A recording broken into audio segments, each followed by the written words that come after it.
Hey guys, welcome back to the channel. And this is how to see real-time Google Maps. So, first thing that you must do, guys, is just simply go ahead and go to your notifications and make sure your location is turned on in order for this to work.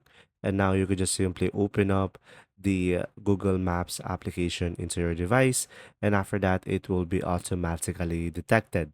Now, if it doesn't, you could just simply select your profile icon at the top right corner of the screen. And now just simply go ahead and go through the settings.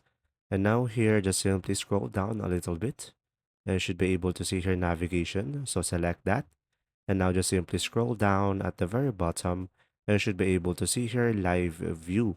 So guys, make sure this is turned on and make sure your location into your phone is turned on and you should be able to see the real time or live view in Google Maps. There you go. See ya.